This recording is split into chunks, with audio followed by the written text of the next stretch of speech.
গত শুক্রবার অর্থাৎ 12ই ডিসেম্বর দুপুর আনুমানিক 2টা 25 সময় রাজধানীর পল্টন এলাকার বক্স কালভার্ট ডিআর টাওয়ারের সামনে মোটরসাইকেল আরোহী কতিপয় দুর্বৃত্ত ইনকিলাব মঞ্চের মুখপাত্র জনাব উসমান হাদির উপর ন্যাক্কারজনক হামলা চালায়। এতে তিনি গুরুতর আহত হয়ে বর্তমানে রাজধানীর একটি বেসরকারি হাসপাতালে চিকিৎসাধীন রয়েছেন।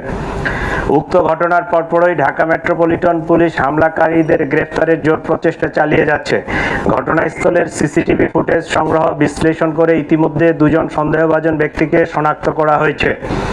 এরা হলো ফয়সাল করিম মাসুদ আর আরেকজন ছিল মোহাম্মদ আলমগীর শেখ। ঘটনার তদন্তে জানা যায় সন্দেহভাজন ব্যক্তিরা হেলমেট পরিহিত অবস্থায় ভিকটিম উসমান হাদিকে খুব কাছ থেকে গুলি করে। ঘটনার প্রকৃত রহস্য উদ্ঘাটন ও শনাক্তকৃত সন্দেহভাজনদের গ্রেফতারের ইতিমধ্যে বিভিন্ন স্থানে অভিযান পরিচালনা করা হয়েছে এবং অভিযান চলমান রয়েছে। সন্দেহভাজন ব্যক্তিরা যেন সীমান্ত পার না হতে পারে সেজন্য তাদের পাসপোর্ট সংগ্রহ করে পাসপোর্ট ব্লক করে দেওয়া হয়েছে। সীমান্তে অতিরিক্ত সতর্কতা জারি করা হয়েছে। এছাড়াও সন্দেহভাজন ব্যক্তিদেরকে গ্রেফতারের সহযোগিতার জন্য গণপ্রজাতন্ত্রী বাংলাদেশ সরকারের পক্ষ থেকে 50 লাখ টাকা পুরস্কার ঘোষণা করা হয়েছে। ইতিমধ্যে শেরপুরের নলিতাবাড়ি এলাকায় অভিযান পরিচালনা করে সীমান্ত দিয়ে লোক পারাপার যারা করে এই জড়িত সন্দেহে আমরা দুইজনকে গ্রেফতার করতে সক্ষম হয়েছি, তাদেরকে নিয়ে আসছি।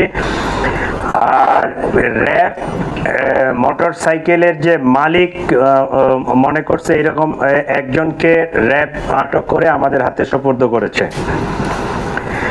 প্রিয় সাংবাদিকবৃন্দ, চাঞ্চল্যকর এই ঘটনায় জড়িতদের গ্রেফতারে আমরা আন্তরিকভাবে কাজ করছি। আপনাদের মাধ্যমে সর্বসাধারণের নিকট অনুরোধ, আপনারা যদি কোনো তথ্য পেয়ে থাকেন নিকটস্থ পুলিশকে অথবা 999-এর মাধ্যমে পুলিশকে আপনারা জানাতে পারেন। আপনারা আরো জানবেন যে সেই অপারেশনের দিনে যে মোটরসাইকেলটি ব্যবহৃত হয়েছিল এটা আমরা উদ্ধার করতে সক্ষম হয়েছি। এখন পর্যন্ত তাদের পালিয়ে যাওয়ার কোনো তথ্য পাওয়া যায়নি। আমরা ফয়সালের পাসপোর্ট নাম্বারটা পেয়েছি, তার সর্বশেষ যে ট্রাভেল পাওয়া গেছে সেটা জুলাইয়ে সম্ভবত, সেটা থাইল্যান্ড থেকে সে আসছে, দেশে ইন করছে। এরপরে ইমিগ্রেশন ডাটাবেজে আর তার ডিপার্চারের কোনো তথ্য নেই। আমাদের কাছে যেটা মনে হচ্ছে সেটা হচ্ছে, আপনারা তো জানেন যে হাদি হচ্ছে ইনকিলাব মঞ্চের অন্যতম একজন সংগঠক। তো এইটার যারা রাইভাল, যারা এটাকে পছন্দ করে নাই, যারা এটার প্রতিপক্ষ, তারাই তাকে টার্গেটেড একটা কিলিং করার জন্য এই হামলাটা করেছে। এই ঘটনায় কোনো মামলা হয়নি এখনো? আমরা বাদী পক্ষের সাথে 2 দিন ধরে খুব জোর প্রচেষ্টা চালাচ্ছি যে তাদেরকে দিয়ে মামলাটা করলে অনেক ভালো হতো।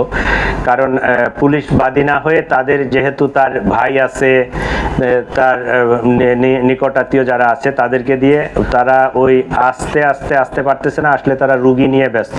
তো জিনিসটা সুন্দরভাবে জিডি করা আছে, আমরা অলরেডি এফআইআর ড্রাফটও করছি। আজকে আমরা সিদ্ধান্ত নিছি যে তারা যদি নাই আসে সেক্ষেত্রে আমরা ট্রাই করব যে এফআইআরটা নিয়ে ওই হাসপাতাল থেকে তাদেরকে সিগনেচার করে নিয়ে আসা যায় কিনা।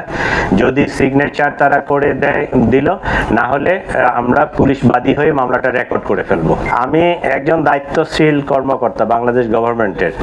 আমি যখন একটা তথ্য দিব সেটা অথেন্টিক না হলে এই তথ্যটা আমি বলতে পারি না, ঠিক আছে? আপনাদের মতো আমিও এটা ফেসবুক সহ বিভিন্ন সোশ্যাল মিডিয়ায় দেখেছি।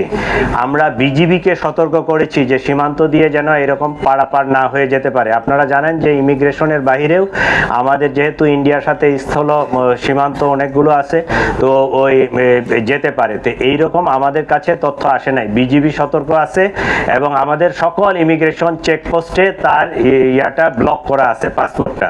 তো আমরা এইরকম কোনো তথ্য পাইনি, আমরা নিশ্চিত না। বিদেশে যেমন পালাইছে কিনা এই তথ্যটা আমাদের কাছে নিশ্চিত না, তাহলে আমরা ধরে নিব যে দেশে আছে। We are trying to ন্যাব।